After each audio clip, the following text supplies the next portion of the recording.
자, 오늘은 저희가 이제 사도행전 21장을 할 차례죠. 21장. 아유, 지난 한 주 동안도 막 정말 TV 키면은 맨 사건이고 힘들었죠. 그 기차가 난리 나고 지하철이 난리 나고 아유. 요즘에 우리가 사건 속에 사네요. 네. 그렇죠. 그런 말 하면 우리 무서워했잖아요. 자, 기도하고 시작할까요? 네. 하나님 아버지 감사합니다. 이 아침에 또 저희가 함께 모여 하나님의 말씀을 읽으려고 합니다.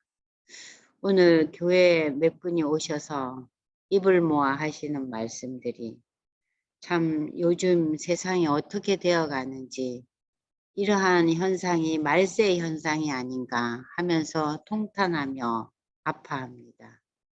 하나님 우리의 삶을 이러한 난리와 또 법석 가운데서 다시 돌아보게 하시며 하나님의 말씀에 우리가 더 깊이 묵상하며 하나님의 뜻과 인도하심을 더 애타게 기다리는 저희가 될 수 있도록 하나님 함께하여 주시옵소서. 오늘도 성령께서 우리를 인도하셔서 하나님의 놀라운 은혜를 체험하는 이 시간으로 주님 축복해 주시옵소서. 감사드리며 예수님 이름으로 기도드리옵나이다. 아멘. 저희가 이제 20장까지 이제 바울의 그 3차 전도 여행이 이제 계속되는 부분에서 지금 이제 그 20장 맨 마지막 부분이 에베소 장로들과 바울이 이제 헤어지는 그런 장면들이었죠. 그래서 이제 함께 눈물을 흘리고 그랬는데, 자, 그래서 저는 이 본문을 처음에 제가 읽을 때는 왜 이 사람들이 우나 제가 좀 이해를 못 하겠더라고요. 그래서 사도행전을 그렇게 익숙히 본문이 익숙하지만 스토리 자체에 대해서 우리가 이렇게 잊어버리기도 하고 여러분들이 사도행전이 워낙 이제 스토리가 많다 보니까 좀 느슨하게 읽어요. 근데 이 20장, 21장 이 본문을 읽어보면 바울이 이제 그 선교 여행 그 마무리 단계잖아요. 마무리하면서 예루살렘으로 돌아가는 거거든요. 그래서 예루살렘으로 돌아가는 그 시점에서 왜 바울이 자기를 죽이려고 하는 그 예루살렘에 있는 그 아주 율법주의자 유대인들을 향해서 왜 이렇게 위험을 무릅쓰고 가는가 하는 그런 의아심이 있어요. 근데 그거 이제 사도행전 28장까지 다 읽고 바울 서신을 읽어보면서 이제 우리가 어떤 마음의 생각이 들어오냐면 바울은 결국 하나님의 그 인도하심이었지만 로마가 그래도 가장 이 사람의 마음에 그 전도지로서 굉장한 그 관심을 갖고 있었구나. 그래서 로마에서 바울이 28장 맨 마지막에 2년 동안 체류하잖아요. 그래서 많은 식자들이 왔을 때 복음을 전하잖아요. 그리고 바울이 이제 정말 그 무서운 감옥에 이제 체포당하고 그리고 이제 한 1년 반, 2년 있다가 순교당하거든요. 그러니까 이제 바울의 목표는 로마를 가는 거였어요. 근데 이제 오늘 이제 그 말씀이 나와요. 그러니까 여기서 에베소의 그 교회 지도자들하고 헤어지면서 눈물을 흘리는 이런 장면들이 그 에베소 교회 지도자들도 그렇고 바울도 그렇고 이제 만날 수 없다는 걸 아는 거예요. 이제 이것이 마지막이라는 거죠. 그래서 우는 거예요. 이제 작별하는 거예요. 자, 21장 보겠습니다. 그래서 바울의 일행 우리가 여기 이제 바울과 누가 이렇게 일행들이 그들 에베소의 그 교회 지도자들과 작별을 하고 배를 타고 바로 고스로 가서 이튿날 로도에 이르러 거기서부터 바다라로 가서 베니게로 건너가는 배를 만나서 타고 가다가 구브로를 바라보고 이를 왼편에 두고 수리아로 항해하여 두로에 상륙하니. 자, 계속해서 지금 우리가 지명이 나오죠. 그죠? 그래서 한번 지도를 한번 여러분 보세요. 사도행전을 읽으실 때는 반드시 지도를 이렇게 여러분이 보셔야 돼요. 그러면 이제 바울의 그 3차 지금 마지막 여행이잖아요. 마지막 전도 여행에서 바울이 지금 에베소를 지금 떠났잖아요. 그죠? 에베소에 이제 밀레도에서 에베소 장로들을 오라 해서 만나고 그 밀레도에서 이제 여기 나오죠. 로도, 바다 여기 쭉 나오잖아요. 그러면서 이 구브로 섬 나오죠. 그죠? 그래서 여기를 지나서 두로를 거쳐서 이제 가이사라 예루살렘으로 가는 거예요. 그럼 여기 구브로 섬은 누구의 그 고향이에요? 바나바의 고향이잖아요. 그죠? 구브로. 그러니까 이러한 지도를 이렇게 보시면서 이 지도가 지금 우리가 보고 있는 이 지도가 오늘날의 터키예요. 예, 터키예요. 그래서 오늘날 이제 여러분들이 선교 여행을 가면 이제 반드시 이제 에베소의 그 두란노 서원이라든지 다 가보잖아요. 그리고 이제 바울의 고향이고 태어났던 그 자랐던 그 다소 이런 데를 이제 선교 여행으로 터키를 가시면 이런 데를 다 둘러보고 그 계시록에 나오는 소아시아의 7대 교회도 다 우리가 가봐요. 근데 일반 여행으로 가면요 그런 데를 가지를 못해요. 일반 여행에서 가게 되면 그래도 여기는 가더라고요. 에베소는 가니까. 에베소에 가서 두란노 서원까지는 가는데 딴 데는 못 가요. 그래서 여러분들한테 권하는 게 저는 이 터키 지역을 여행할 때는 일반 여행사에서 하시지 마시고 기독교 방송이나 기독교 계통의 단체에서 가는 선교단체에서 가는 그 선교 여행으로 가세요. 그러면 그 지역을 다 이렇게 한 번씩 돌아볼 수 있거든요. 자, 그래서 이제 우리가 지도를 받고 제자들을 찾아 거기서 일해.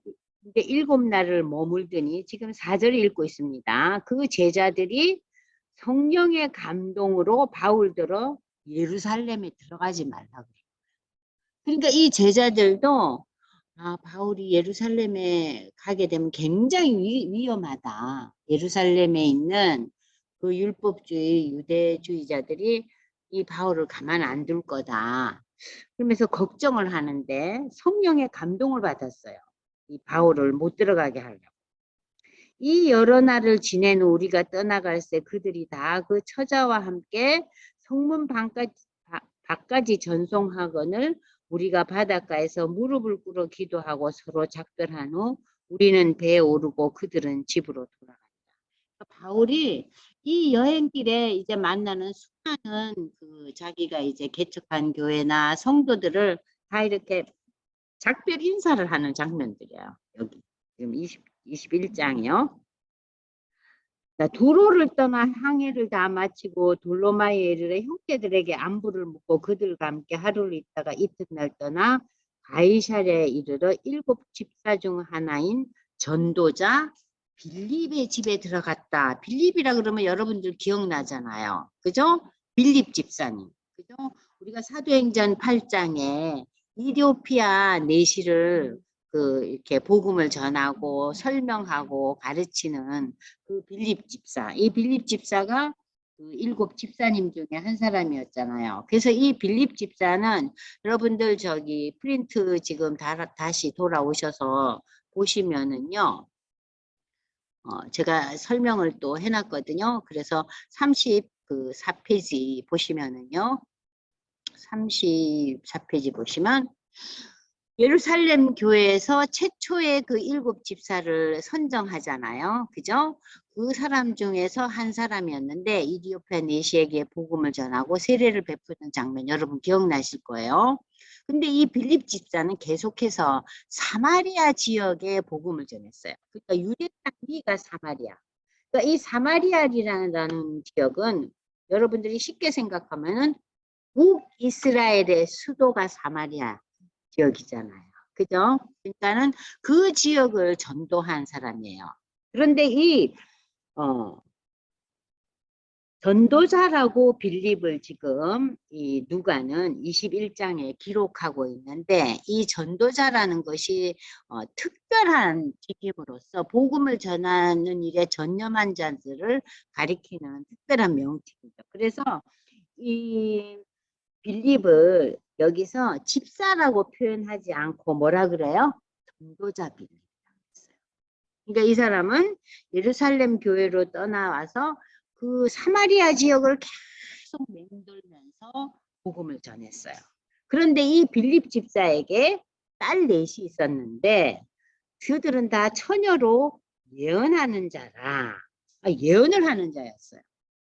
이 처녀로 예언하는 이 상황에 대해서 왜 바울은 그 여기서 지금 만나서 관계를 맺었냐 하면요. 그 당시에 여러분들이 고린도전서 보면 여자들이 교회에서 가르치는 것을 금지했잖아요. 여자들은 교회에서 잠잠하라 그랬잖아요. 그런데 그러한 여자들의 경우도 성령께서 역사하실 때 회중 앞에서 말씀을 가르치고 예언하는 경우가 있었다. 그러니까 모두를 다 금한 거는 아니에요. 왜냐하면 고린도 교회가 굉장히 시끌벅적했잖아요. 은사 문제로, 또 세례를 누가 주었냐 문제로, 또 제사 드리는 거 음식을 먹느냐 마느냐 문제로, 하여튼 고린도 교회가 시끌벅적했잖아요. 그러니까는 그 어려운 상황 속에서 여자분들이라도 좀 잠잠해 있거라는 거죠. 근데 그 가운데서도 이 빌립 집사님의 그 딸들은 교회 내에서 예언하는 은사를 받았다. 그런 지금 이 본문이 나오고 있어요. 자, 여러 날 머물러 있더니 아가보라 하는 한 선지자가 유대로부터 내려와 우리에게 와서 바울의 띠를 가져다가, 이 띠는 뭐냐면 이 시대 사람들은요 옷을 이렇게 위에서부터 이렇게 입잖아요. 그러면 이렇게 띠를 매요. 이 띠를 매는 거예요. 근데 이 띠를 가져다가 수족을 잡아맨다는 것은 뭐를 의미해요? 이 띠를 수족으로 이렇게 잡아맨다는 이런 것은 바울이 앞으로 겪을 일, 바울이 감옥에 갇힌다는 것을 상징하는 거예요. 그런데 여기 읽어보면은 아가보라 하는 이 선지자, 이 사람도 예언자인데, 성령이 말씀하시되 예루살렘의 유대인들이 이같이 이 띠 임자를 결박하여 이방인의 손에 넘겨준다. 그러니까는 이 바울을 잡아다가 결국 이방인의 손에 넘겨주잖아요. 결국 바울이 어딜 갑니까? 로마로 끌려가잖아요.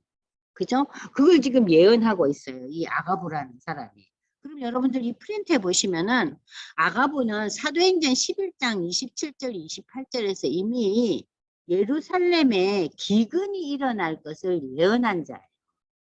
그러니까 본문에서 이 아가보는 두 번째 예언을 하는 거예요. 바울이 예루살렘에 잡혀가서 큰 환란을 겪을 것이다. 그러나 죽지는 않을 거죠. 잡혀가니까. 근데 많은 사람들은 어때요? 바울이 죽을까 봐, 잡혀 죽을까 봐 염려하고 걱정하고 울고 그랬대요. 근데 아가보는 잡혀갈 거라는 거예요. 이방인에게.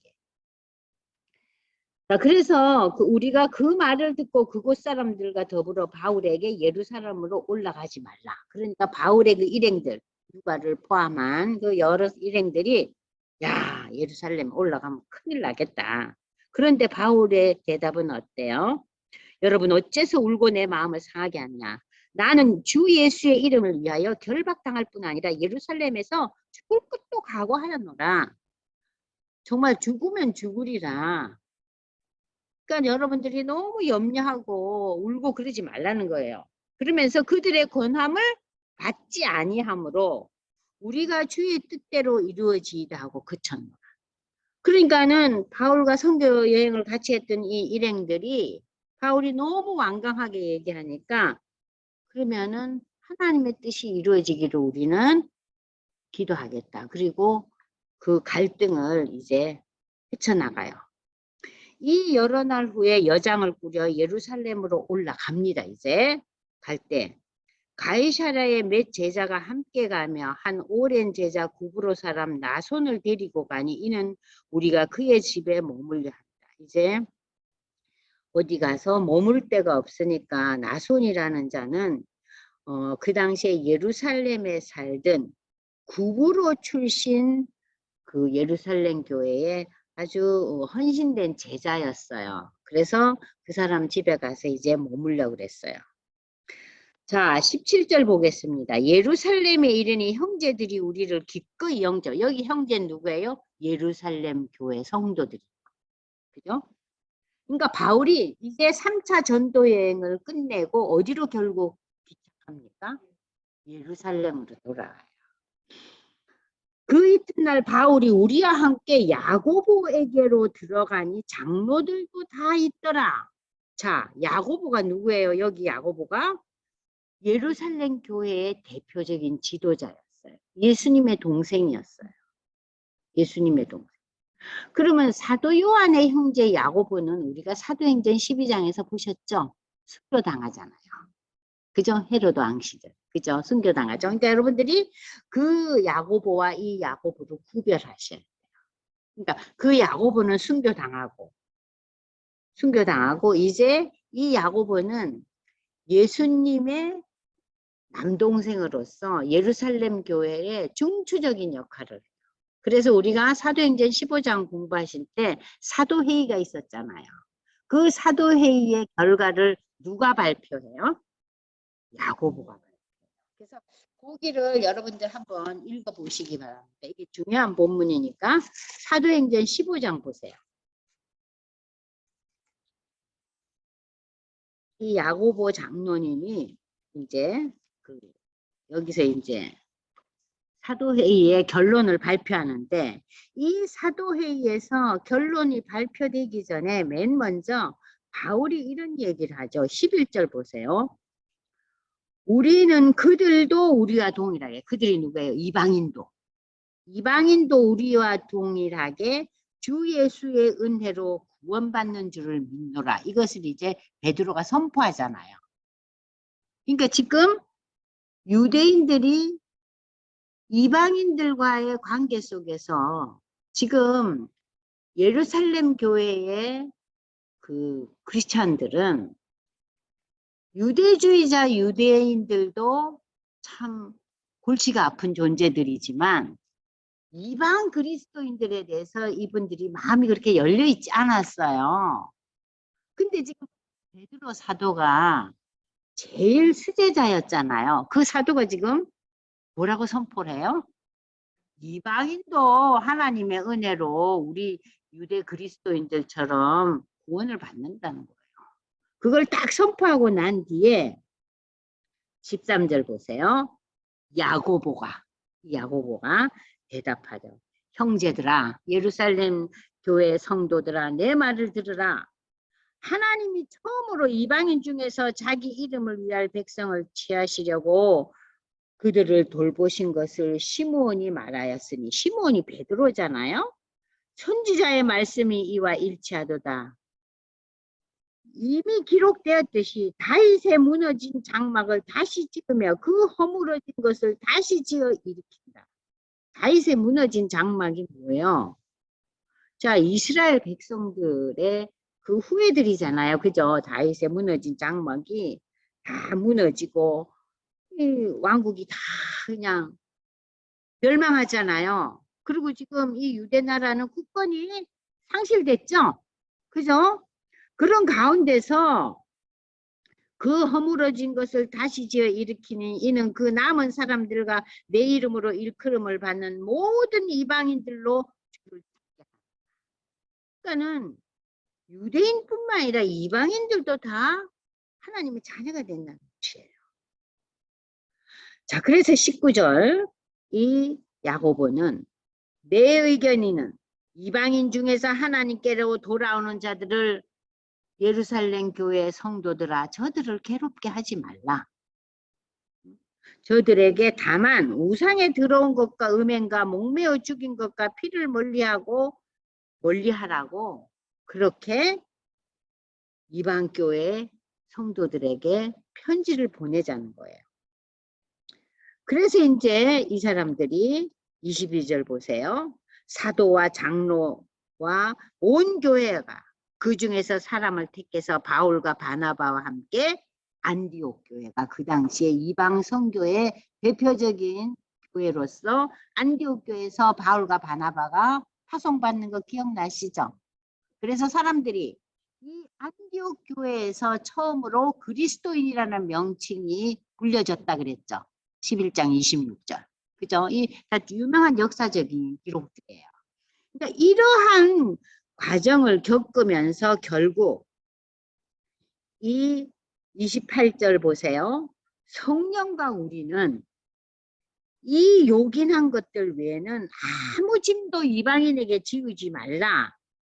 그러니까는 이 이방인들에게 우상의 더러운 거, 음행, 목매어 죽인 거, 피를 멀리하고 이런 것은 유대의 그러한 전통과 율법에 대해서 너희가 귀를 기울이고 따라주지만 구원은 어디서 와요? 예수를 믿는 믿음으로 이방인이나 유대인이나.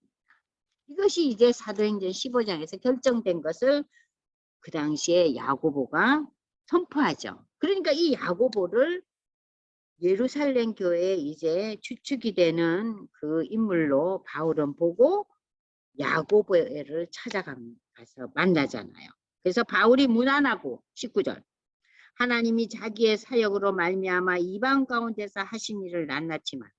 그러니까 바울이 지금 이 야고보에게 지난 그 3차 전도 여행 에 대한 여러 가지 사역의 현장들을 보고를 하는 거예요. 그래서 오늘날 여러분들 선교사님들 오시면 선교 보고 하시잖아요.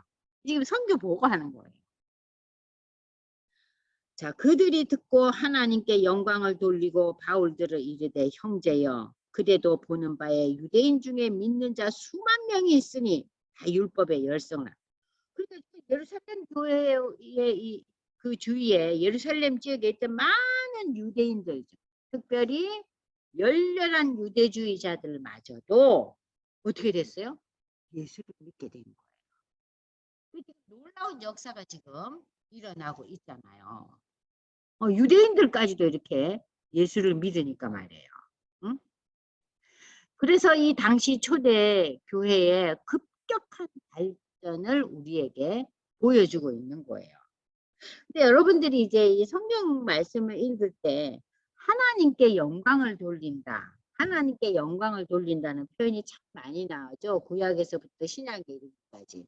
그러면 이 하나님께 영광을 돌린다는 표현을 우리가 쉽게 만약에 우리 손주들이나 또는 처음 교회 나오시는 분들이 하나님께 영광을 돌린다는 이 표현을 우리가 어떻게 해석해야 돼요? 하고 물어보실 수 있잖아요.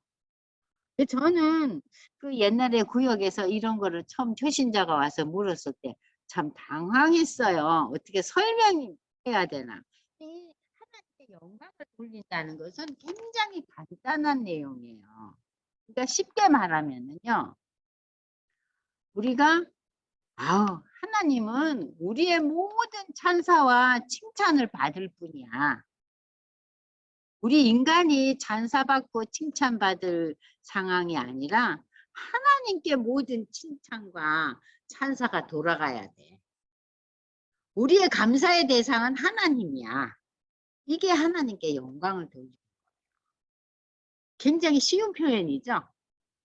여러분들이 혹시 이 질문을 하시면 하나님께 영광을 돌린다. 이게 구체적으로 어떤 내용인가? 하나님께 감사하는 거예요. 그리고 모든 칭찬과 찬사를 하나님께 돌리는 거예요. 그게 하나님께 영광을 돌리는 거예요. 곽권사님 어떠세요? 너무 쉽게 이해되시죠? 네, 그렇게 우리 자녀들이나 초신자들한테 여러분들이 설명해 주시면 좋겠어요. 그러니까는 하나님께 영광을 돌립시다. 이러면 모든 이 감사를 하나님께 드리고 모든 우리의 칭찬과 찬사가 하나님께 돌립니다.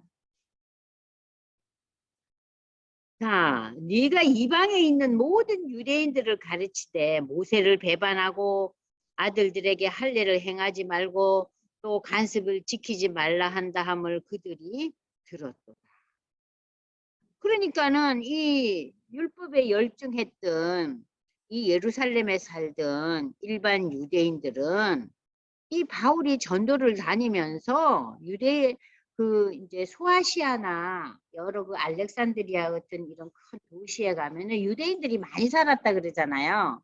그래서 이제 회당에 모여서 이제 이 전도를 하면은 바울이 할례 받지 마라, 유대 간섭 지키지 말라, 이렇게 소문이 났다.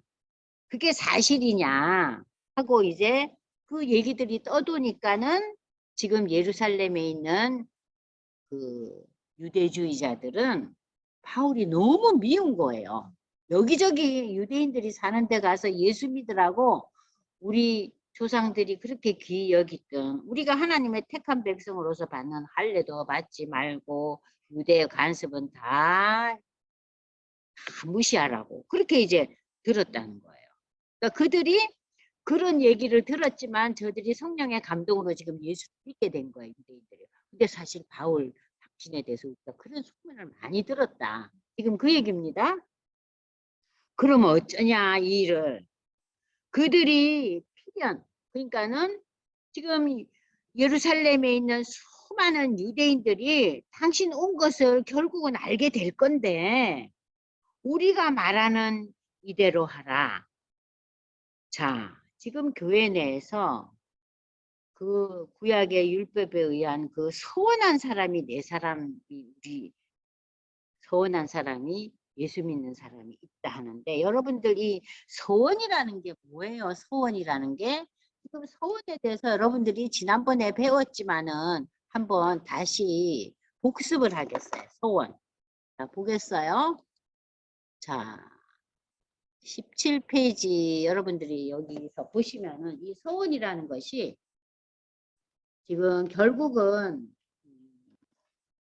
하나님께 그 저들이 이제 헌신된 삶을 살기로 작정한 그러한 그 하나의 의식들이에요. 잠깐만요. 제가 여기 놓쳤네. 지금 페이지가 몇 페이지죠? 프린트가? 35페이지죠? 그럼 보십시오. 먼저 여기 보시면은 이 서원에 대한 얘기가 하나님 앞에 거룩한 삶을 살기로 하나의 의식을 치르는 거예요. 그러면은 이 하나님 앞에 거룩한 삶을 살기로 이제 회개하고 헌신하는 이 나실인의 이 서원을 하겠다는 사람이 또 이 서원 의식을 할 때 머리를 깎아요. 기억나시죠? 머리를 깎는 거. 근데 이런 사람들이 지금 이 교회 내에 네 사람이 있다는 거예요. 그럼 이 사람들을 어쩔까 그러는 거예요.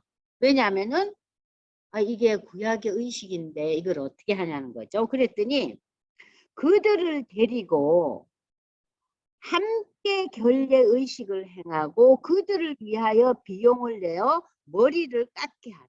그러면 모든 사람들이 그대에 대하여 들은 것이, 그러면 모든 유대인들이 듣던 소문들의 사실이 아니구나.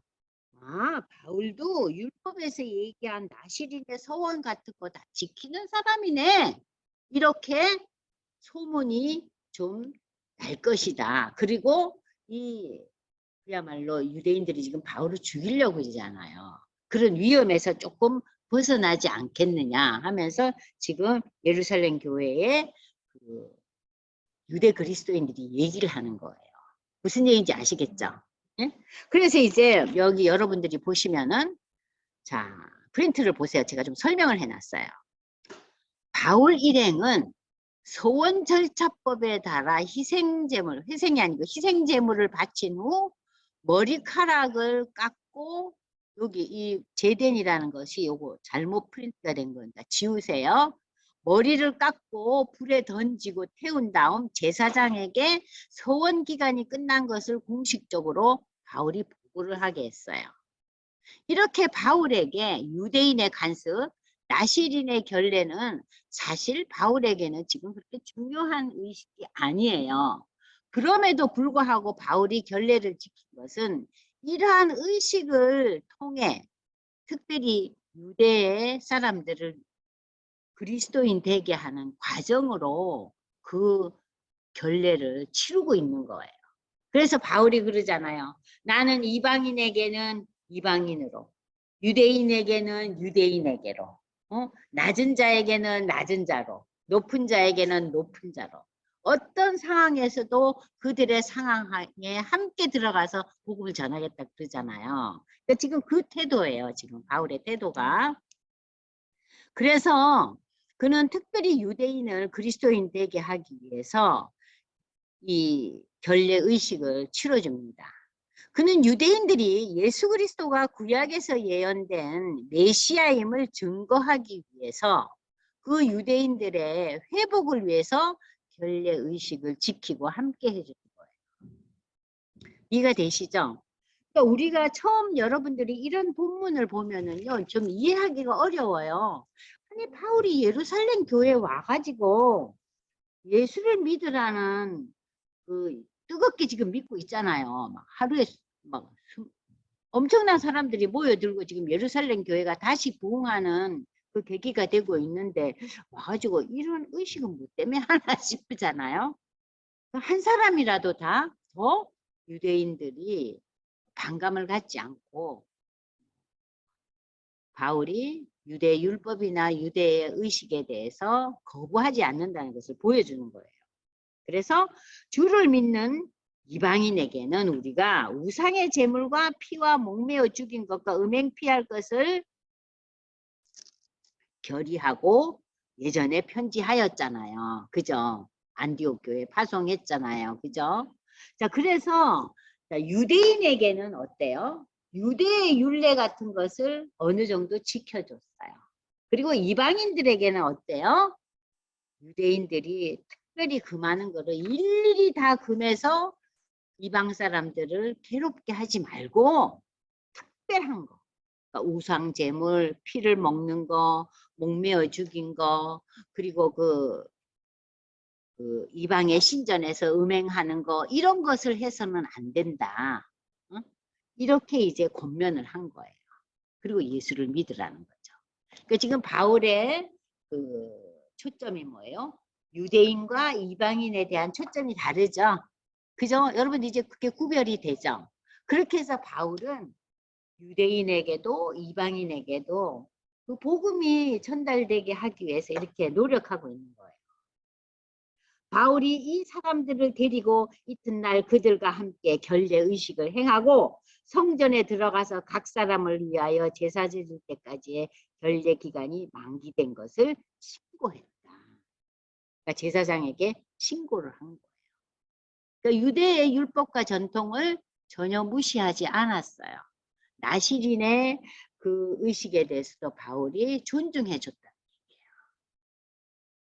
이렇게 바울은 복음을 증거하기 위해서 자신을 지금 낮추죠. 27절 그 이래가 거의 참에 아시아로부터 온 유대인들이 아시아는 어디입니까? 그리스 땅이 아니고 터키 땅, 소아시아. 그죠? 에베소 지역, 뭐 갈라디아 지역, 그러한 그 우리가 보았던 그 터키 지역입니다. 거기 살던 유대인들이 성전에서 바울을 보고 모든 무리를 충동하여 그를 붙들고 외치되 이스라엘 사람들아 도우라. 이 사람은 우리가 살던 그 소아시아 지방에 돌아다니면서 우리 백성 유대 백성과 유대 율법과 이곳을 비방하여 모든 사람을 가르치는 자인데 거짓말을 하는 거예요. 또 유대인들에게는 율법을 비방했다. 그리고 헬라 이방인 사람들을 데리고 성전에 들어가 성전이 거룩한 곳을 더럽혔다 그랬어요. 성전을 더럽혔다 그랬어요. 이 거룩한 곳을 더럽혔다는 얘기는 할례 받지 않은 이방인들은 당시 유대인들은 성전에 들어갈 수 없다고 생각했어요. 그런데 헬라인들이 이 성전에 들어갔기 때문에 우리 성전이 더럽혀졌다는 거예요. 그러면서 아시아에서 온 또 유대 사람들이 또 바울을 비방하고 바울을 죽이려고 날뛰는 거예요, 지금. 이는 그들이 전에 에베소 사람 드로비모가 바울과 함께 시내에 있음을 보고 바울이 그를 성전에 데리고 들어간 줄로 착각을 한 거예요. 온 성이 이 문제로 소동이 다시 일어납니다. 백성이 달려와 모여 바울을 잡아 성전 밖으로 끌고 나가니 문들이 곧 닫히고 성전과 이방인들이 들어올 수 있는 그 뜰 사이에 있는 문을 닫았는데 이 문을 왜 닫았겠어요? 성전 안에서 일어날 유혈 사태를 막기 위해서 바울을 죽일까 봐 문을 닫아 걸었어요. 그 얼마나 이 일반 유대인들이 전도자 바울을 아주 그냥 죽일 듯이 지금 난리를 치는 거예요. 그들이 바울을 죽이려 할 때 온 예루살렘이 요란하다는 소문이 군대 천부장, 로마의 군인이죠. 군대 천부장에게 들리네. 이 천부장은 우리가 로마 시대 때 영화 보면 여러분 기억나세요? 호민관. 예? 천부장이 호민관이에요. 그러니까 꽤 높은 사람이에요. 이 천부장에게 그 얘기가 들리니까 이 천부장이 긴장이 되잖아요. 네? 이 유대인들이 또 소요 사태를 일으킬까 봐 그가 급히 군인들과 백부장을 거느리고 달려 내려가니 그들이 천부장과 군인들을 보고 바울을 막 때려주고 있는 거예요. 이에 천부장이 가까이 가서 바울을 잡아 두 쇠사슬로 결박하라 그래요. 그리고 그가 누구 무슨 일을 했길래 이 난리가 났느냐고 묻는 거예요. 그래서 이 여러 사람들이 무리들이 어떤 이는 이런 말로 어떤 이는 저런 말로 이 소리 저 소리 해서니까 천부장이 뭔 얘기를 하는지 알아들을 수가 없는 거예요. 그래서 그냥 바울을 영내라는 건 막사죠. 군인들이 있는 막사로 데리고 들어가라 그래요. 하도 시끄러우니까. 바울이 층대에 이를 때 무리의 폭행으로 말미암아 군사들에게 들려갔습니다. 바울이 그래서 그냥 뒀으면 아마 맞아 죽었을 거예요. 네? 이는 백성의 무리가 그를 없이 하자고 외치며 따라갑니다. 바울을 그냥 온 백성이. 자, 그러면은 여러분들 지난번에 우리가 에베소 군중들이 소동 부리는 거 기억나요? 우리의 여신 아데미여 하면서 2시간 동안 소리를 지르고 난동을 피웠잖아요. 나중에 왜 이러니 그랬더니 자기들이 왜 이러는지 모르겠대. 완전히 정신이 반절 나간 사람들이에요.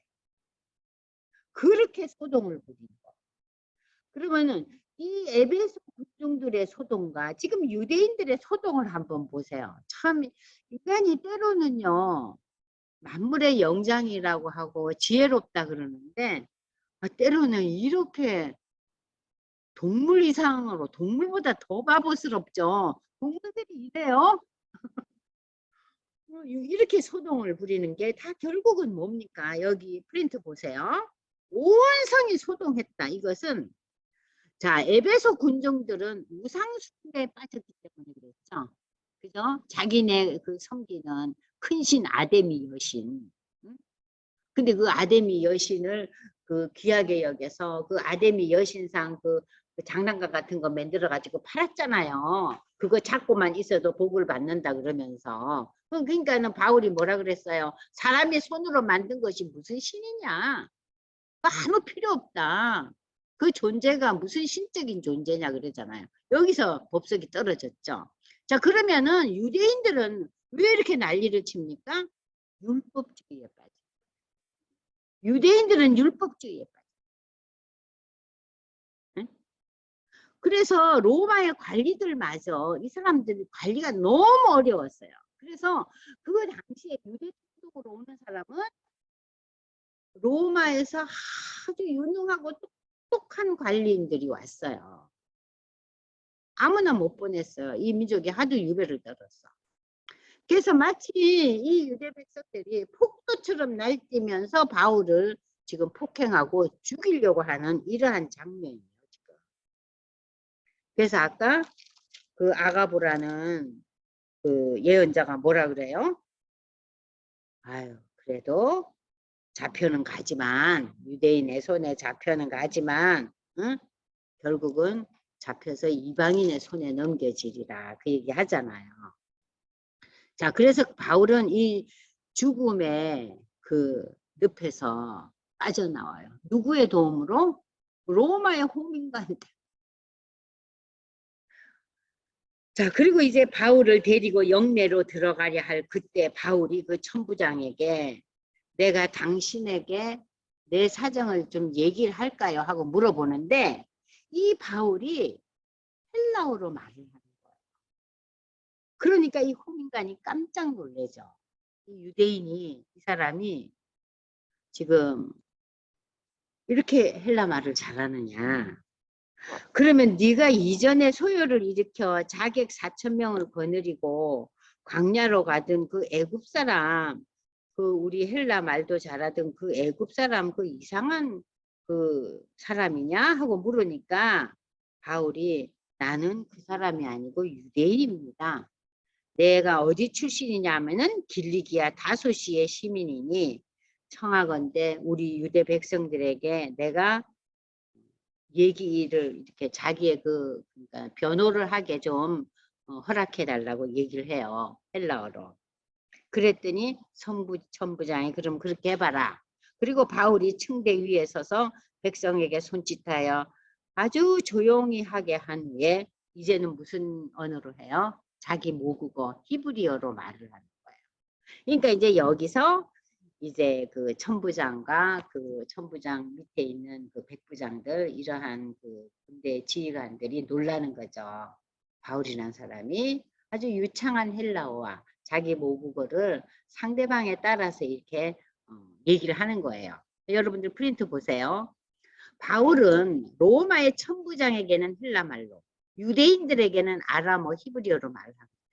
그는 이 두 개의 언어를 완벽하게 구사함으로써 당시 세계의 철학과 학문을 지배했던 헬라의 문화와 유대의 문화를 넘나는 지성인이고 또한 유대인들에게는 율법주의에 대해서 반박은 하지만 율법의 완성자요 메시아로 오신 예수 그리스도를 저들의 언어로 전했고 이방인들에게는 또 이방인들의 언어와 문화를 사용해서 복음을 전하는 이방인의 사도 역할을 했다. 그러니까 하나님께서 바울은 특별하게 쓰신 거예요. 그러니까 많은 유대인들이 특별히 뭐 어느 그 헬라 지역에 가서 자기가 태어나거나 자라거나 하지 않는 이상은 이렇게 헬라어를 유창하게 할 수가 없는 거죠. 근데 이제 바울은 어려서부터 다소에서 태어나고 로마의 시민권을 가진 아주 부유한 집안에서 자랐잖아요. 그리고 교육은 또 어디서 받아요? 예루살렘에 와서 가말리알의 문화생들. 그러니까 우리나라로 말하면 아주 최고의 그 학부에서 공부를 한 거예요. 그러니까 특별한 그 사명을 가진 자로 하나님께서 키워지게 했어요.